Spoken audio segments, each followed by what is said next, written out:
ਵਾਹਿਗੁਰੂ ਸਾਹਿਬ ਜੀ। ਇੱਕ ਓੰਕਾਰ ਸਤਿਨਾਮ ਕਰਤਾ ਪੁਰਖ ਨਿਰਭਉ ਨਿਰਵੈਰ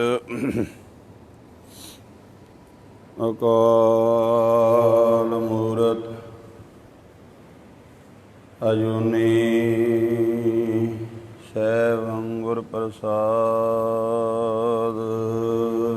ਜਪ ਆਦਿ ਸਚ ਜੁਗਾਦ ਸਚ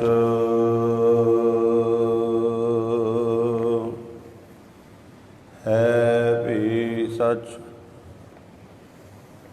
ਨਾਨਕ ਹੋਸੀ ਭੀ ਸਚ। ਜੇਤਾ ਜੀਉ ਪਿੰਡ ਸਭ ਤੇਰਾ ਤੂੰ ਅੰਤਰਜਾਮੀ ਪੁਰਖ ਭਗਵਾਨ। ਦਾਸਨ ਦਾਸ ਕਹੈ ਜਨ ਨਾਨਕ ਜਿਹਾ ਤੂੰ ਕਰਾਏ ਤਿਹਾ ਹੋਂ ਕਰੀ ਵਖਿਆਨ। ਸਤਿਨਾਮ ਸ੍ਰੀ ਵਾਹਿਗੁਰੂ ਸਾਹਿਬ ਜੀ। ਆਸਾ ਕਰਵਤ ਭਲਾ ਨ ਕਰਵਟ ਤੇਰੀ ਲਾਗ ਸੋ ਗਲੇ ਸੁਣ ਬਿਨਤੀ ਮੇਰੀ। ਹਾਂ ਵਾਰੀ ਮੁਖ ਫੇਰ ਪਿਆਰੇ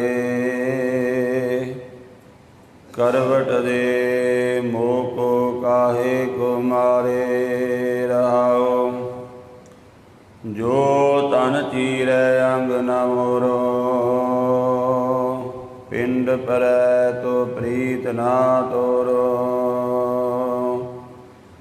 ਹਮ ਤੁਮ ਬੀਜ ਭਇਓ ਨੀ ਕੋਈ ਤੁਮੈ ਸੋ ਕੰਤ ਨਾਰ ਹਮ ਸੋਈ। ਕਹਿਤ ਕਬੀਰ ਸੁਣੋ ਰੇ ਲੋਈ ਅਬ ਤੁਮਰੀ ਪ੍ਰਤੀਤ ਨ ਹੋਈ। ਕਹਿਤ ਕਬੀਰ ਸੁਣੋ ਰੇ ਲੋਈ ਅਬ ਤੁਮਰੀ ਪ੍ਰਤੀਤ ਨ ਹੋਈ। ਵਾਹਿਗੁਰੂ ਜੀ ਕਾ ਖਾਲਸਾ ਵਾਹਿਗੁਰੂ ਜੀ ਕੀ ਫਤਿਹ। ਪਰਮ ਸਤਿਕਾਰਯੋਗ ਗੁਰੂ ਖਾਲਸਾ ਸਾਧ ਸੰਗਤ ਜੀਓ।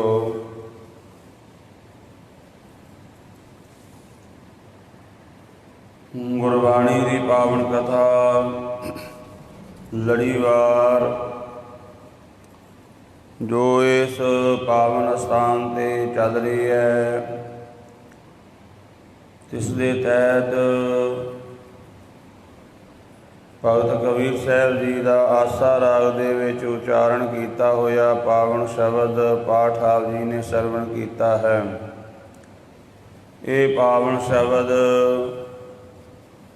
ਸ਼੍ਰੀ ਗੁਰੂ ਗ੍ਰੰਥ ਸਾਹਿਬ ਮਹਾਰਾਜ ਜੀ ਦੇ ਪਾਵਨ ਅੰਗ 484 ਤੇ ਸੁਭਾਏਮਾਨ ਹੈ, ਅੰਕਿਤ ਹੈ। ਪਾਵਨ ਸ਼ਬਦ ਦੇ ਵਿੱਚ ਭਗਤ ਕਬੀਰ ਸਾਹਿਬ ਜੀ ਜੋ ਉਪਦੇਸ਼ ਕਰ ਰਹੇ ਹਨ। ਰਹਾਉ ਦਾ ਬੰਦ ਹੈ ਹਉ ਵਾਰੀ ਮੁਖ ਫੇਰ ਪਿਆਰੇ ਕਰਵਟ ਦੇ ਮੋਹ ਕੋ ਕਾਹੇ ਕੋ ਮਾਰੇ।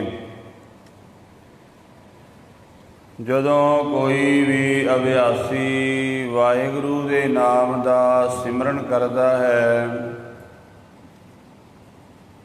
ਤੇ ਸਿਮਰਨ ਦੀ ਚੌਥੀ ਅਵਸਥਾ ਦੇ ਵਿੱਚ ਪਹੁੰਚਦਾ ਹੈ,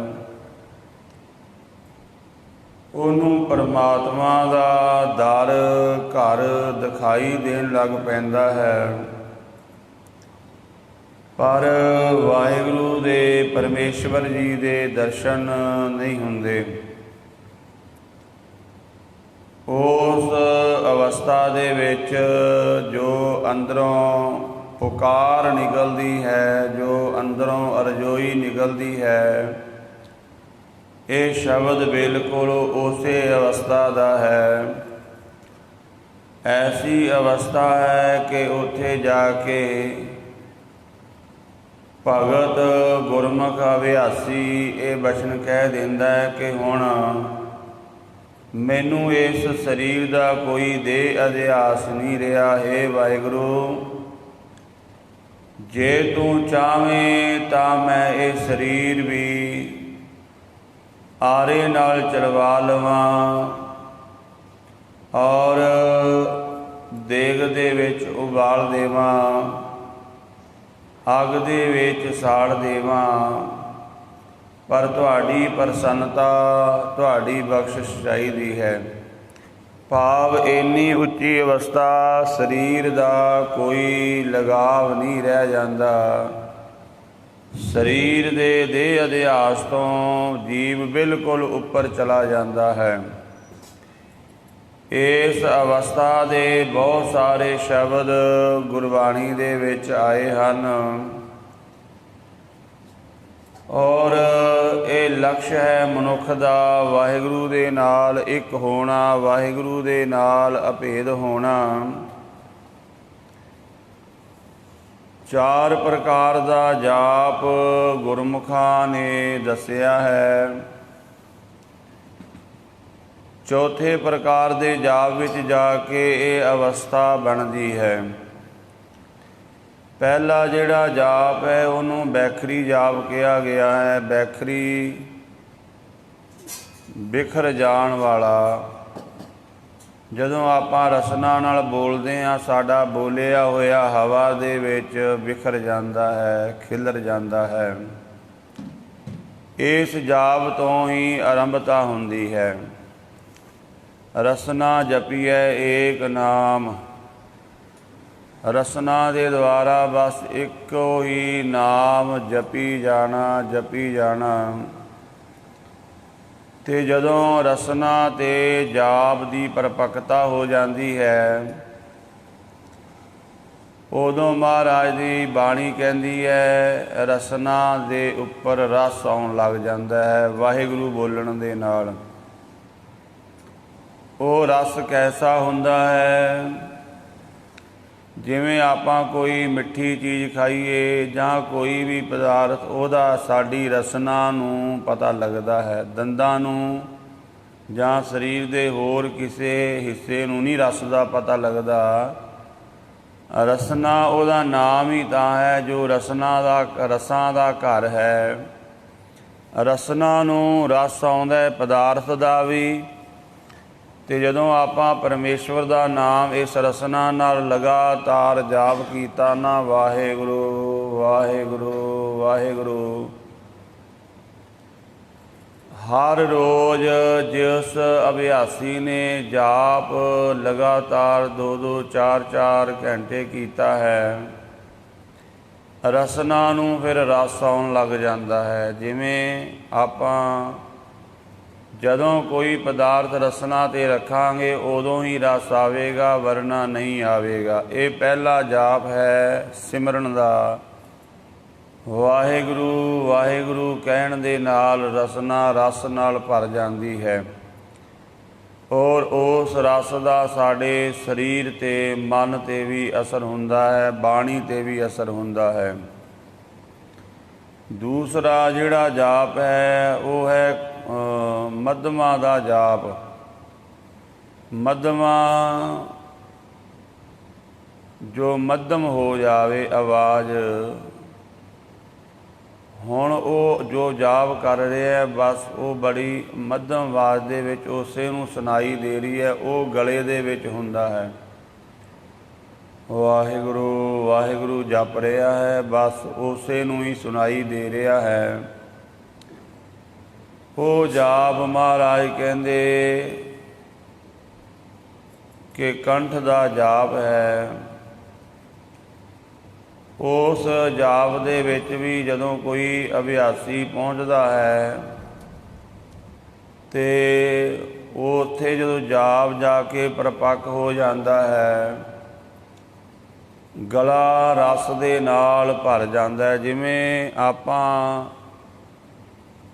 ਪਾਣੀ ਪੀਂਦੇ ਆ ਨਾ, ਪਾਣੀ ਦਾ ਪਤਾ ਰਸਨਾ ਨੂੰ ਨਹੀਂ ਲੱਗਦਾ, ਉਹ ਗਲੇ ਤੋਂ ਪਤਾ ਲੱਗਦਾ ਜਦੋਂ ਘੁੱਟ ਅੰਦਰ ਜਾਂਦਾ ਨਾ। ਜਾਂ ਆਪਾਂ ਕੋਈ ਵੀ ਲੀਕਵਿਡ ਪਦਾਰਥ ਲੈਂਦੇ ਹਾਂ, ਉਹਦਾ ਘੁੱਟ ਜਦੋਂ ਗਲੇ ਤੋਂ ਅੱਗੇ ਜਾਂਦਾ ਉੱਥੇ ਪਤਾ ਲੱਗਦਾ ਜਿਵੇਂ ਘੁੱਟ ਭਰੀ ਦੇ ਨੇ ਕਿਸੇ ਵੀ ਲੀਕਵਿਡ ਪਦਾਰਥ ਦੇ। ਤਾਂ ਉੱਥੇ ਰਸ ਸਿਮਰਨ ਕਰਨ ਨਾਲ ਜਿਵੇਂ ਕੋਈ ਘੁੱਟ ਭਰ ਭਰ ਕੇ ਪੀਂਦਾ ਹੈ, ਇਸ ਤਰ੍ਹਾਂ ਦਾ ਰਸ ਉੱਥੇ ਪ੍ਰਾਪਤ ਹੁੰਦਾ ਹੈ। ਤੀਸਰਾ ਜਿਹੜਾ ਜਾਪ ਹੈ ਉਹਨੂੰ ਪਸੰਤੀ ਜਾਪ ਕਿਹਾ ਗਿਆ ਹੈ। ਹਿਰਦੇ ਦਾ ਜਾਪ, ਹਿਰਦੈ ਨਾਮ ਵਸਾਇਓ, ਘਰ ਬੈਠੇ ਗੁਰੂ ਧਿਆਇਓ। ਜਦੋਂ ਇਹ ਜਾਪ ਹਿਰਦੇ ਦੇ ਵਿੱਚ ਚਲਾ ਜਾਂਦਾ ਹੈ, ਉਦੋਂ ਫਿਰ ਜਿਵੇਂ ਆਪਾਂ ਕੋਈ ਚੀਜ਼ ਬਾਹਰੋਂ ਵੇਖਦੇ ਹਾਂ, ਸਾਨੂੰ ਬਹੁਤ ਸੁੰਦਰ ਲੱਗਦੀ ਹੈ, ਉਹਦਾ ਰਸ ਸਾਡਾ ਹਿਰਦਾ ਕੈਚ ਕਰ ਲੈਂਦਾ ਹੈ।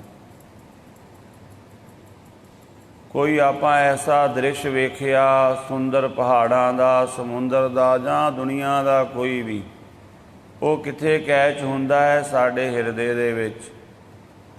ਉਹ ਮਰਦੇ ਦਮ ਤੱਕ ਵੀ ਯਾਦ ਰਹਿੰਦਾ ਹੈ, ਮਨੁੱਖ ਨੂੰ ਯਾਦ ਰਹਿੰਦਾ, ਮੈਂ ਐਸੀ ਕੋਈ ਚੀਜ਼ ਵੇਖੀ ਸੀ। ਰਸਨਾ ਦਾ ਵਿਸ਼ਾ ਐਸਾ ਹੈ, ਇਹ ਹੁਣ ਰਸ ਚੱਖੇਗੀ, ਫਿਰ ਕੁਝ ਸਮੇਂ ਬਾਅਦ ਹੋਰ ਰਸ ਲੈ ਲਵੇਗੀ।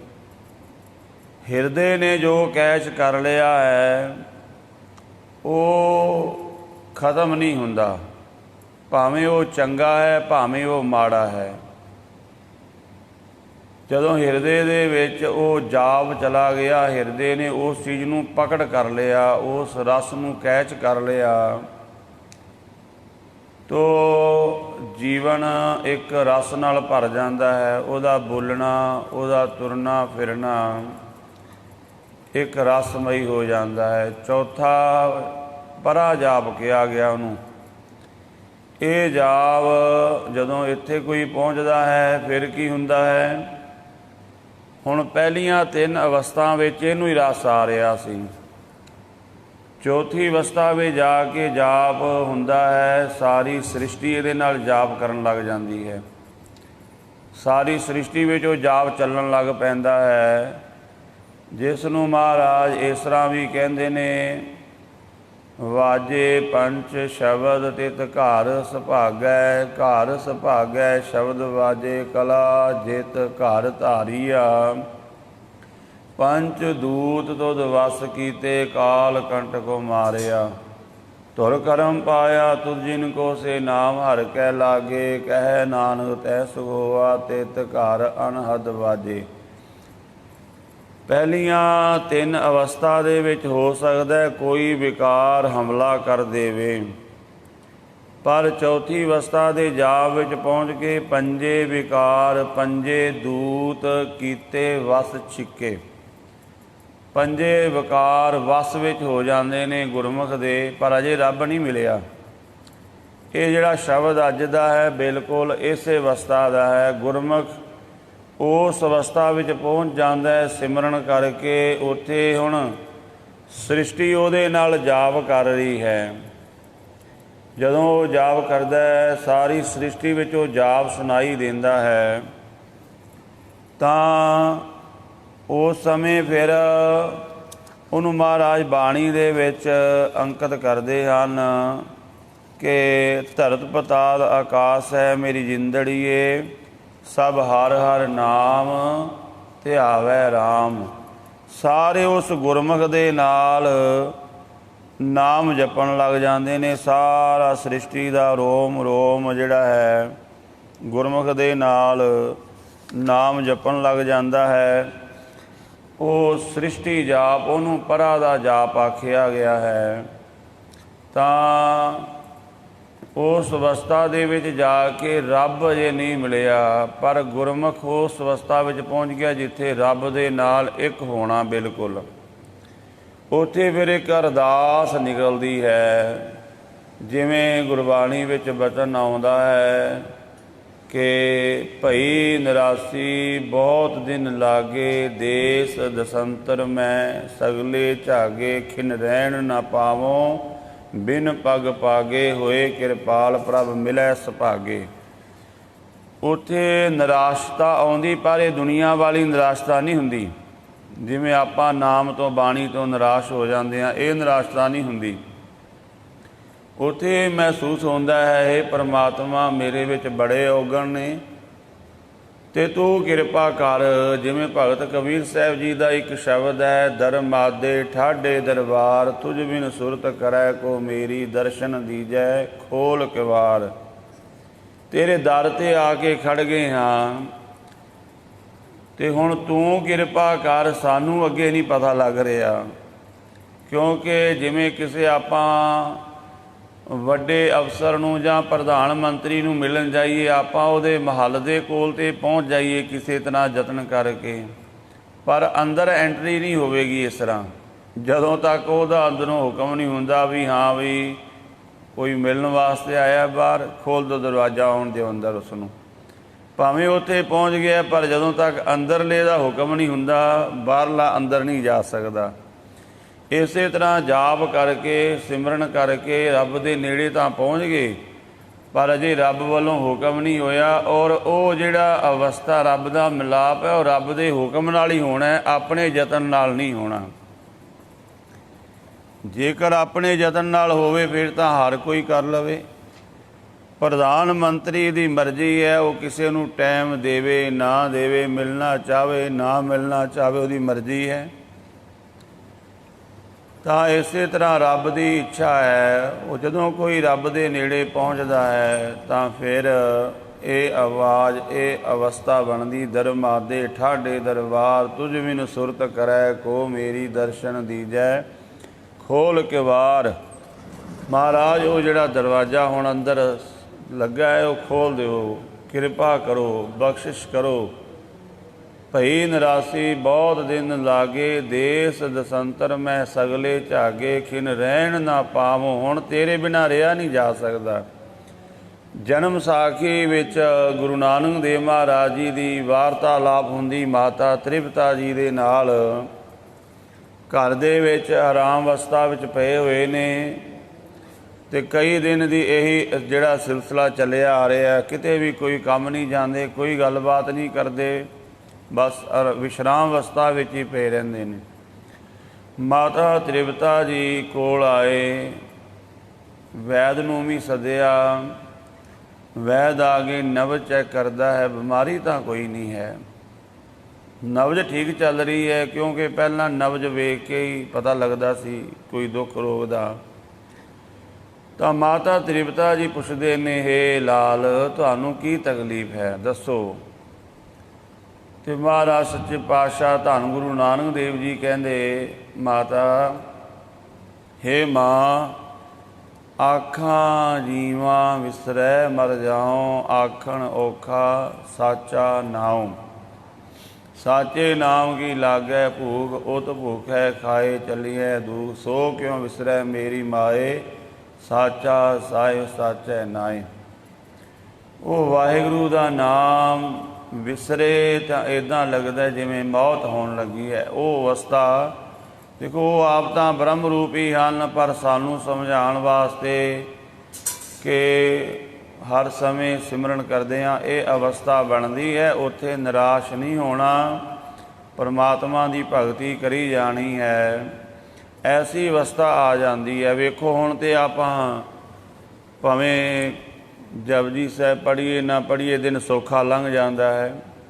ਬਾਣੀ ਪੜ੍ਹੀਏ ਨਾ, ਗੁਰਦੁਆਰੇ ਨਾ ਸੰਗਤ ਕਰੀਏ, ਕੋਈ ਮਹਿਸੂਸ ਨਹੀਂ ਨਾ ਹੁੰਦਾ ਆਪਾਂ ਨੂੰ, ਕਿਉਂਕਿ ਸਾਡੀ ਅਜੇ ਕੋਈ ਅਵਸਥਾ ਨਹੀਂ ਹੈ। ਪਰ ਜਿਨ੍ਹਾਂ ਗੁਰਮੁਖਾਂ ਦੀ ਅਵਸਥਾ ਹੈ, ਜਿਨ੍ਹਾਂ ਦਾ ਗੁਰੂ ਨਾਲ ਅੰਦਰੋਂ ਪ੍ਰੇਮ ਪੈ ਗਿਆ, ਜੇ ਦਿਨ ਦਰਸ਼ਨ ਨਾ ਕਰਨ ਸੁਣਿਆ ਹੈ ਉਹਨਾਂ ਕੋਲੋਂ, ਉਹ ਕਹਿੰਦੇ ਇਵੇਂ ਲੱਗਦਾ ਵੀ ਜਿਵੇਂ ਅੱਜ ਸਾਰਾ ਦਿਨ ਸਾਡਾ ਕੁਝ ਲੁੱਟਿਆ ਗਿਆ ਹੈ।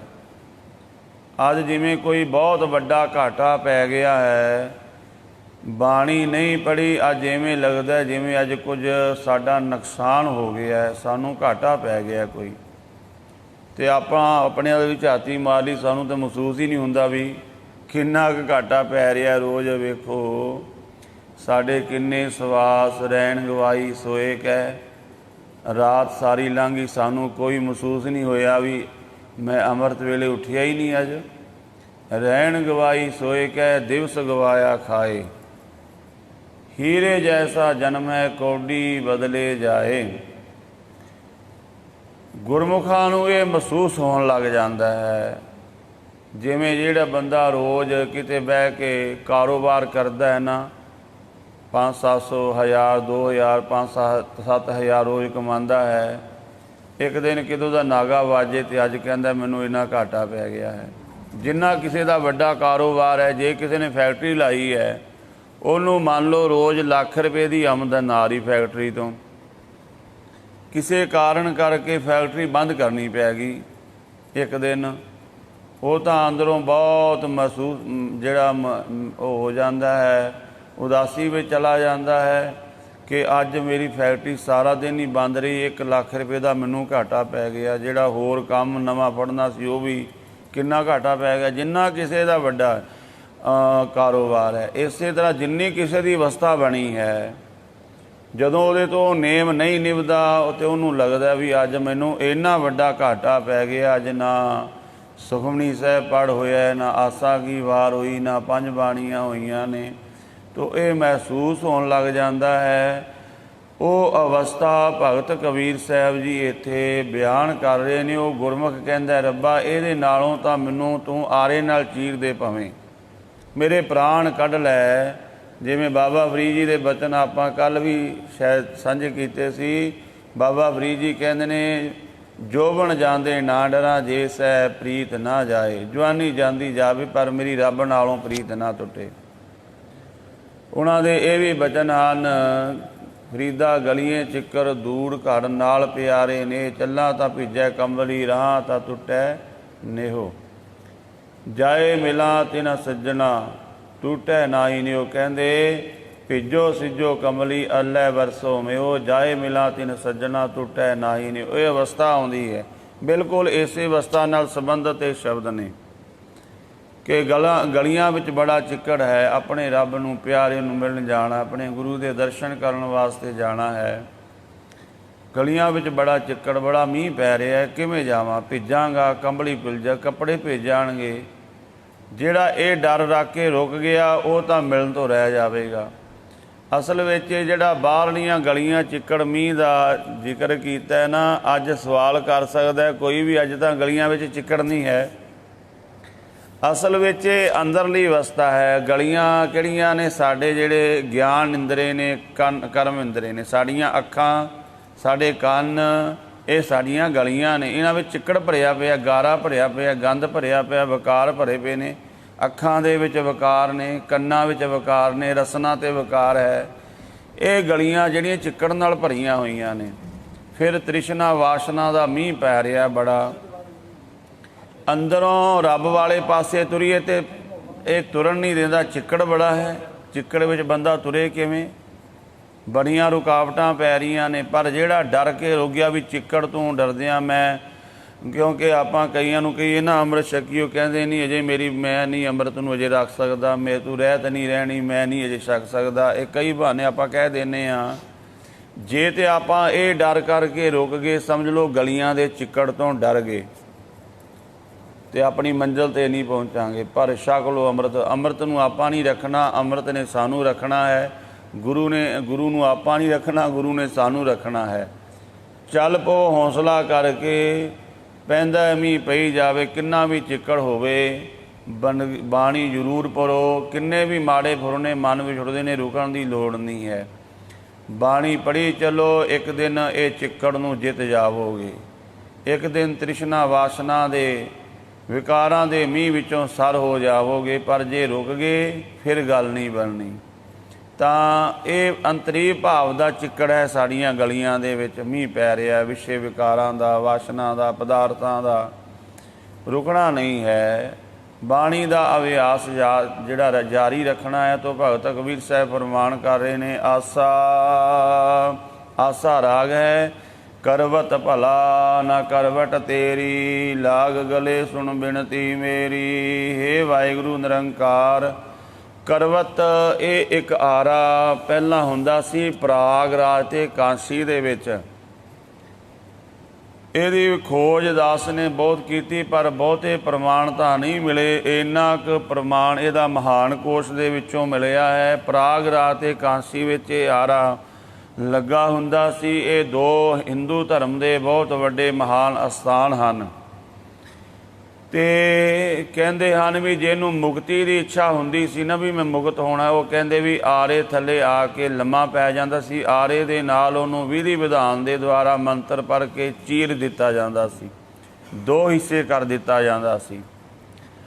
ਭਗਤ ਕਬੀਰ ਸਾਹਿਬ ਜੀ ਕਹਿੰਦੇ हे ਵਾਹਿਗੁਰੂ, ਜੇ ਤੂੰ ਸਾਡੇ ਵੱਲੋਂ ਕਰਵਟ ਕਰ ਲੈਣਾ ਹੈ, ਪਾਸਾ ਵੱਟ ਲੈਣਾ ਹੈ, ਤੇ ਇਹਦੇ ਨਾਲੋਂ ਤਾਂ ਸਾਨੂੰ ਉਹ ਆਰਾ ਚੰਗਾ ਹੈ। ਭਾਵ ਜੇ ਦਿਨ ਸਾਡਾ ਮਨ ਬਾਣੀ ਵਿੱਚ ਨਹੀਂ ਲੱਗਦਾ, ਸਿਮਰਨ ਵਿੱਚ ਨਹੀਂ ਲੱਗਦਾ, ਸਾਨੂੰ ਲੱਗਦਾ ਸਾਡੇ ਵਾਹਿਗੁਰੂ ਨੇ ਸਾਡੇ ਵੱਲ ਕਰਵਟ ਕਰ ਲਈ ਹੈ, ਪਿੱਠ ਕਰ ਲਈ, ਪਾਸਾ ਕਰ ਲਿਆ ਹੈ, ਇਹਦੇ ਨਾਲੋਂ ਤਾਂ ਮਰਨਾ ਚੰਗਾ ਹੈ। ਕਰਵਤ ਭਲਾ, ਉਹ ਆਰਾ ਚੰਗਾ ਜਿਹਦੇ ਨਾਲ ਸਰੀਰ ਚੀਰਿਆ ਜਾਂਦਾ ਹੈ। ਕਰਵਤ ਭਲਾ ਨਾ ਕਰਵਟ ਤੇਰੀ, ਆਰੇ ਥੱਲੇ ਮਰਨਾ ਚੰਗਾ ਹੈ, ਪਰ ਤੂੰ ਪਾਸਾ ਨਾ ਵੱਟ ਸਾਡੇ ਵੱਲੋਂ। ਇੰਨਾ ਪਿਆਰ ਗੂੜਾ ਹੋ ਜਾਂਦਾ ਹੈ।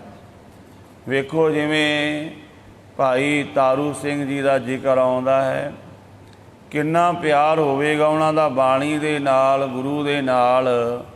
ਕਿੰਨੇ ਮੌਕੇ ਦਿੱਤੇ। ਇਹਨਾਂ ਦੀ ਉਮਰ 25 ਸਾਲ ਸੀ ਜਦੋਂ ਭਾਈ ਤਾਰੂ ਸਿੰਘ, ਜਿਨ੍ਹਾਂ ਨੂੰ ਚਰਖੜੀ 'ਤੇ ਚਾੜ੍ਹ ਕੇ ਜਿਹੜਾ ਹੈ ਖੋਪਰ ਉਤਾਰ ਕੇ ਸ਼ਹੀਦ ਕੀਤਾ ਗਿਆ ਸੀ ਨਾ, ਬੜੇ ਇਹਨਾਂ ਨੂੰ ਤਸੀਹੇ ਦਿੱਤੇ ਗਏ। ਉਹਦੇ ਤੋਂ ਪਹਿਲਾਂ ਇਹਨਾਂ ਨੂੰ ਲਾਲਚ ਵੀ ਦਿੱਤੇ ਗਏ ਸੀ ਵੀ ਸੁੰਦਰ ਹੂਰਾਂ ਤੇਰੇ ਨਾਲ ਵਿਆਹ ਦਿਆਂਗੇ, ਜਿਹੜੀ ਵੀ ਤੂੰ ਲੜਕੀ ਵੱਲ ਹੱਥ ਕਰੇਗਾ ਇਸਲਾਮ ਮਤ ਦੇ ਵਿੱਚੋਂ ਸੁੰਦਰ ਤੋਂ ਸੁੰਦਰ ਬੇਗਮਾਂ ਤੈਨੂੰ ਮਿਲਣਗੀਆਂ, ਰਾਜ ਭਾਗ ਮਿਲੇਗਾ, ਪਰ ਸਿੱਖੀ ਛੱਡ ਦੇ। ਪਰ ਦੇਖੋ ਕਿੰਨਾ ਪਿਆਰ ਗੁਰੂ ਦੇ ਨਾਲ। ਦੁਨੀਆ ਦਾ ਕੋਈ ਪਦਾਰਥ, ਕੋਈ ਵੀ ਚੀਜ਼ ਡੁਲਾ ਨਹੀਂ ਸਕੀ, ਕੋਈ ਵੀ ਚਿੱਕੜ ਰੋਕ ਨਹੀਂ ਸਕਿਆ ਇਹਨਾਂ ਦੇ ਅਧਿਆਤਮਕ ਪੈਰ ਨੂੰ ਚੱਲਦੇ ਹੋਏ ਨੂੰ।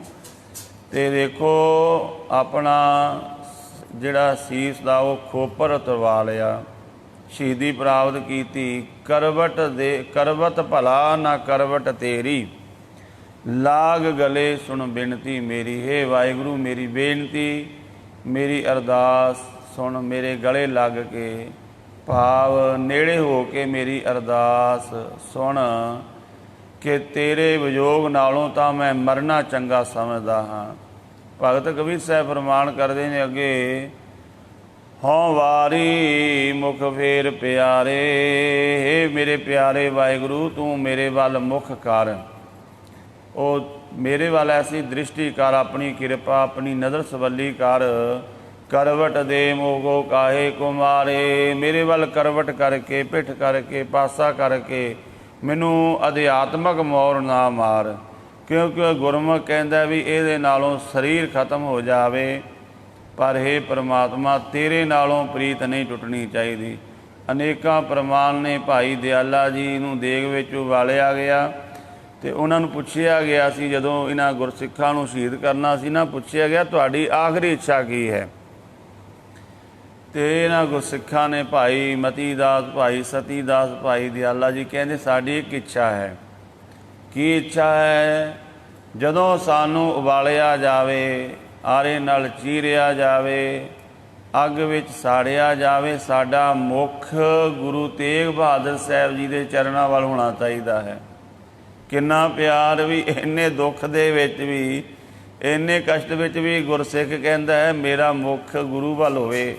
ਅਸਲ ਵਿੱਚ ਇਹਦਾ ਭਾਵ ਕੀ ਸੀ ਵੀ ਸਾਡਾ ਬਾਣੀ ਵੱਲੋਂ, ਸ਼ਬਦ ਵੱਲੋਂ ਮੂੰਹ ਨਾ ਮੁੜੇ, ਸ਼ਬਦ ਦੀ ਕਮਾਈ, ਸ਼ਬਦ ਦਾ ਅਭਿਆਸ ਚੱਲਦਾ ਰਹੇ।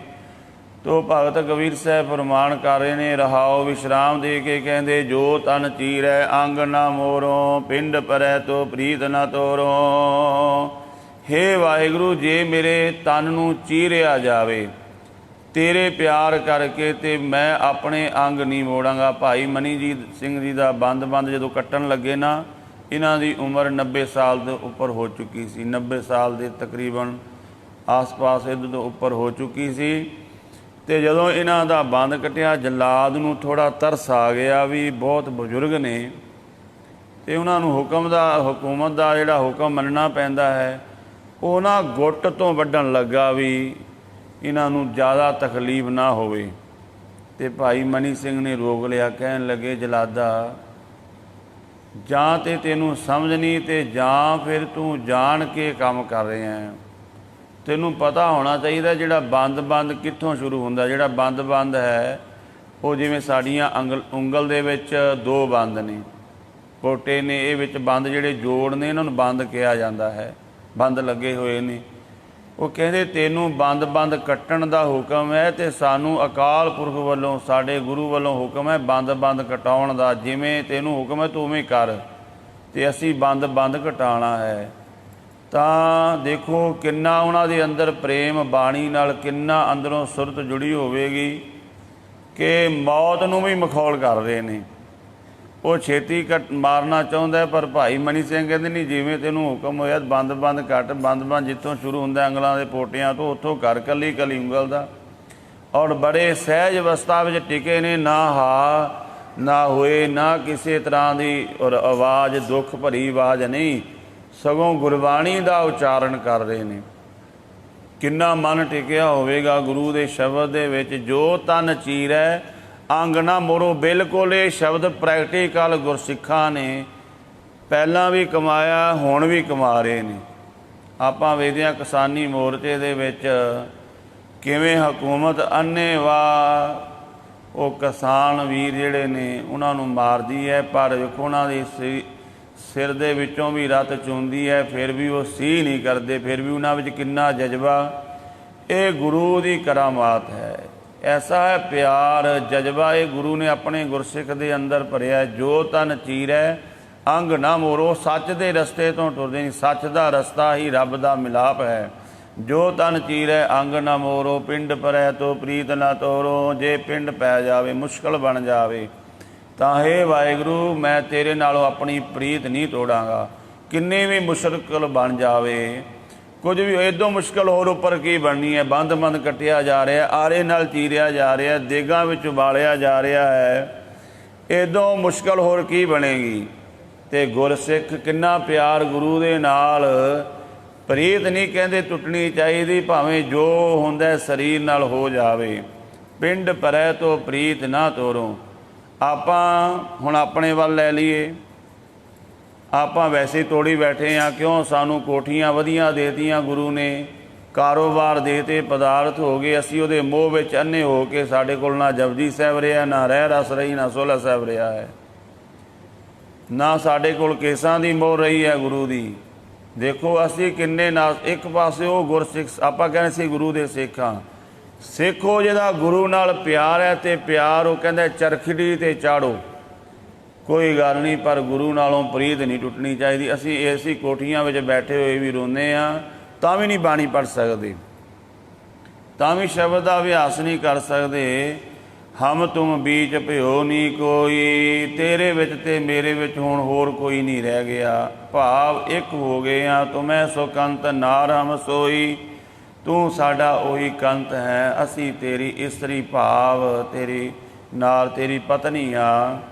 ਜਿਵੇਂ ਪਤੀ ਪਤਨੀ ਦਾ ਰਿਸ਼ਤਾ ਬਹੁਤ ਪਵਿੱਤਰ ਹੈ, ਜਿੱਥੇ ਇਹ ਰਿਸ਼ਤਾ ਪਵਿੱਤਰ ਹੈ ਉੱਥੇ ਕੋਈ ਫਰਕ ਨਹੀਂ ਹੁੰਦਾ ਕਿਸੇ ਵੀ ਤਰ੍ਹਾਂ ਦਾ। ਪਰ ਉਹ ਵਿਰਲੇ ਹੁੰਦੇ ਨੇ ਜਿੱਥੇ ਪਤੀ ਪਤਨੀ ਦਾ ਰਿਸ਼ਤਾ, ਇਹ ਰੱਬ ਤੇ ਭਗਤ ਦਾ ਰਿਸ਼ਤਾ ਹੈ। ਇਹਨੂੰ ਮਾਮੂਲੀ ਨਾ ਸਮਝ ਲਓ। ਜਿਹੜਾ ਗ੍ਰਸਥ ਧਰਮ ਹੈ ਨਾ, ਬਹੁਤ ਵੱਡਾ, ਇਹਨੂੰ ਗੁਰਬਾਣੀ ਵਿੱਚ ਮਹਾਰਾਜ ਨੇ ਆਖਿਆ ਹੈ। ਭਾਵੇਂ ਲੋਕਾਂ ਨੇ, ਆਪਾਂ ਵੇਖਦੇ ਹਾਂ, ਇਹਨੂੰ ਹੋਰ ਹੀ ਰੂਪ ਦੇ ਛੱਡਿਆ ਹੈ। ਦਾਜ ਦੇ ਲੋਭੀ ਦਾਜ ਪਿੱਛੇ ਆਪਣੀ ਪਤਨੀ ਨੂੰ ਸਾੜ ਦਿੰਦੇ ਨੇ, ਮਾਰ ਦਿੰਦੇ ਨੇ, ਬੜੇ ਤਸੱਦਦ ਕਰਦੇ ਨੇ, ਬੜੇ ਜ਼ੁਲਮ ਢਾਉਂਦੇ ਨੇ। ਪਰ ਜੇਕਰ ਗੁਰਬਾਣੀ ਨੂੰ ਪੜ੍ਹਿਆ ਸਮਝਿਆ ਹੁੰਦਾ ਤੇ ਕਰਮ ਨਾ ਹੁੰਦੇ। ਇੰਨਾ ਇਹ ਪਵਿੱਤਰ ਰਿਸ਼ਤਾ ਹੈ ਪਤੀ ਔਰ ਪਤਨੀ ਦਾ। ਸਤਿਗੁਰੂ ਬਾਣੀ ਵਿੱਚ ਕਹਿੰਦੇ ਨੇ, ਜਿੱਥੇ ਇਹ ਪਵਿੱਤਰਤਾ ਆ ਗਈ, ਧਨ ਫਿਰ ਇਹ ਨਾ ਆਖੀਐ ਬਹਿਣ ਇਕੱਠੇ ਹੋਏ, ਏਕ ਜੋਤ ਦੋਏ ਮੂਰਤੀ, ਧਨ ਫਿਰ ਕਹੀਐ। ਸੋ ਇੱਕ ਜੋਤ ਹੋ ਜਾਣਾ, ਇੱਕ ਹੋ ਜਾਣਾ, ਬਸ ਉਹਨਾਂ ਨੂੰ ਰੱਬ ਨੂੰ ਲੱਭਣ ਦੀ ਲੋੜ ਨਹੀਂ। ਜੇਕਰ ਪਤੀ ਪਤਨੀ ਦਾ ਜੀਵਨ ਇੱਕ ਹੋ ਗਿਆ ਹੈ, ਇੱਕ ਦੂਜੇ ਦੇ ਨਾਲ ਉਹਨਾਂ ਦੀ ਸੁਰ ਮਿਲ ਗਈ ਹੈ ਤੇ ਫਿਰ ਰੱਬ ਨੂੰ ਲੱਭਣ ਦੀ ਲੋੜ ਨਹੀਂ ਹੈ। ਜਦੋਂ ਕੋਈ ਨਾਮ ਅਭਿਆਸ, ਇਹ ਬਾਣੀ ਦੇ ਵਿੱਚੋਂ ਜੁਗਤੀਆਂ ਮਿਲਦੀਆਂ ਨੇ। ਤੋ ਭਗਤ ਕਬੀਰ ਸਾਹਿਬ ਜੀ ਫਰਮਾਨ ਕਰਦੇ ਨੇ, ਕਹਿਤ ਕਬੀਰ ਸੁਣੋ ਰੇ ਲੋਈ, ਅਬ ਤੁਮਰੀ ਪ੍ਰਤੀਤ ਨ ਹੋਈ। ਭਗਤ ਕਬੀਰ ਸਾਹਿਬ ਕਹਿੰਦੇ ਹੈ ਦੁਨੀਆ, ਇੱਥੇ ਲੋਈ ਦਾ ਅਰਥ ਦੁਨੀਆ ਹੈ, ਲੋਕਾਈ। ਕਹਿੰਦੇ ਇਹ ਦੁਨੀਆ ਹੁਣ ਸਾਨੂੰ ਤੇਰੇ ਤੇ ਕੋਈ ਭਰੋਸਾ ਨਹੀਂ ਰਿਹਾ। ਨਹੀਂ ਤੇ ਬੰਦਾ ਦੁਨੀਆ ਦੇ ਭਰੋਸੇ ਤੇ ਚੱਲਦਾ ਹੈ, ਦੁਨੀਆ ਦੀ ਓਟ ਵਿੱਚ ਚੱਲਦਾ ਹੈ ਵੀ ਦੁਨੀਆ ਮੈਨੂੰ ਮੇਰਾ ਕੁਝ ਸਵਾਰ ਦੇਵੇਗੀ। ਪਰ ਜਦੋਂ ਕੋਈ ਰੱਬ ਨਾਲ ਕਿਸੇ ਦੀ ਪ੍ਰੀਤ ਪੈ ਜਾਂਦੀ, ਫਿਰ ਉਹ ਦੁਨੀਆ ਦੀ ਪਰਵਾਹ ਨਹੀਂ ਕਰਦਾ। ਰੰਗ ਹੱਸੈ ਰੰਗ ਰੋਵੈ, ਚੁੱਪ ਹੀ ਕਰ ਜਾਏ, ਪਰਵਾਹ ਨਾਹੀ ਕਿਸੈ ਕੇਰੀ, ਬਾਜ ਸੱਚੇ ਨਾ। ਸਤਿਗੁਰੂ ਮੈਂ ਰਾਮਤ ਕਰਨ ਅੰਮ੍ਰਿਤ ਬਚਨਾਂ ਨੂੰ ਕਮਾਈਏ। ਸਤਿਗੁਰੂ ਦੀ ਅਗਾਧ ਬੋਧ ਬਾਣੀ ਦੀਆਂ ਵਿਚਾਰਾਂ ਕਰਦਿਆਂ ਹੋਈਆਂ ਭੁੱਲਾਂ ਦੀ ਖਿਮਾ ਜੀ। ਵਾਹਿਗੁਰੂ ਜੀ ਕਾ ਖਾਲਸਾ, ਵਾਹਿਗੁਰੂ ਜੀ ਕੀ ਫਤਿਹ। ਵਾਹਿਗੁਰੂ ਵਾਹਿਗੁਰੂ।